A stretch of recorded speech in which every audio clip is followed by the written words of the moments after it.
Harisharanam. When we think of spiritual sadhana or spiritual practice, it seems to be a distant goal, probably higher than the Himalayas and deeper than the ocean. It is deeper than the ocean, yes. It's higher than the Himalayas, yes. But it's very simple.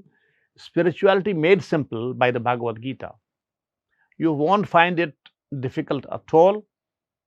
And if you proceed systematically, step by step, it won't seem very far away, too. It's very much within your reach.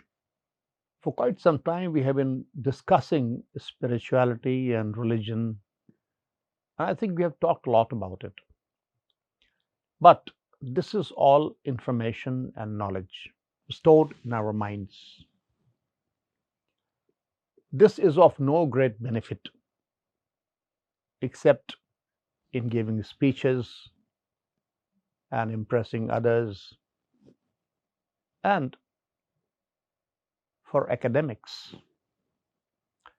But if there are people who are deeply interested in sadhana or spiritual practice, not just spiritual discussions, they will have to do some sadhana or spiritual practice regularly.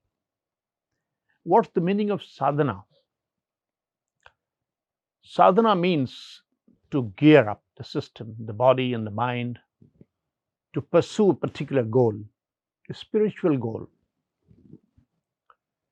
Now, what is that spiritual goal? There are various kinds of goals that can be pursued. There are three kinds of spirituality: the lower one, the middle one, and the higher one. So we must understand the distinction before we begin our sadhana. In the lower spirituality, people try to placate ghosts, spirits, yakshas. Yaksh is also a species which is not known to the Westerners. Rakshasas, roughly known as demons. Now, these are easy to pursue goals and they become placated more easily. So they can give us gifts, spiritual gifts, in the form of some small powers or some conveniences, some help for myself and for others. But at the end, this does not lead to any great spiritual accomplishment. On the other hand, it might lead to trouble for the persons pursuing such lower goals. Vivekananda went to a person who had the powers of producing apple out of nothing. So he produced apple out of nothing and gave it to Vivekananda. He was very impressed with that fellow. But he explained that this was lower spirituality. In this case, he explained that the apple was brought by the ghost from a very far away destination, Kashmir apple garden. But this is not the real goal that we wish to pursue here. This is the lower spirituality. The middle level of spirituality tries to please gods and goddesses, beginning with small g. And they are a little more difficult to please, but they are also, in due course, give you many powers, spiritual powers, which are beyond the capacity of the ghost, spirits, and yakshas and rakshasas. For instance, you can walk upon water, you can travel through sky, you can make your body very small, nobody can see you. Various kinds of powers are there which can be acquired through lower and middle level spirituality, through effort, spiritual efforts, through sadhana. These sadhanas or spiritual practices can give you these powers, some of these powers, in maybe 2 days, maybe 2 weeks, in maybe 2 months or 2 years, depending on what kind of power is being made available to you. But in higher spirituality, the seeker does not seek any of these powers, any of these miraculous powers to impress people, to become powerful and to become rich. Nothing of the kind. The higher spirituality aims only at God, the Supreme, who has created all the gods and goddesses and all the ghosts, yakshas, rakshasas, demons, and spirits. So When we pursue that goal, we have to undertake a different kind of sadhana or spiritual practice. By the way, God Himself says in the Bhagavad Gita that if you pursue the gods, try to please the gods, middle order gods and goddesses, they become pleased more easily. But they have nothing to give you of a permanent value, by which He means that they cannot give you salvation or nirvana or release from the cycle of birth and death and all suffering.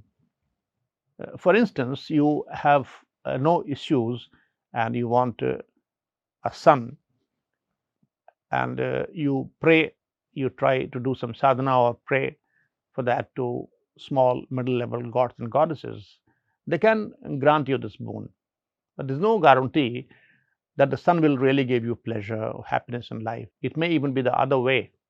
Therefore, it's the best thing to pursue the higher spirituality and try to please God, the Supreme, and He is one who can take care of all your needs of this life and the life beyond. I'll try to explain through a worldly example.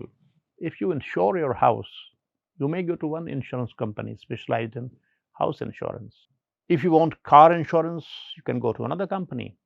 Then you can go for life insurance, which will give you benefits when you die to your relatives. But these are all different companies specialized in different kinds of insurance.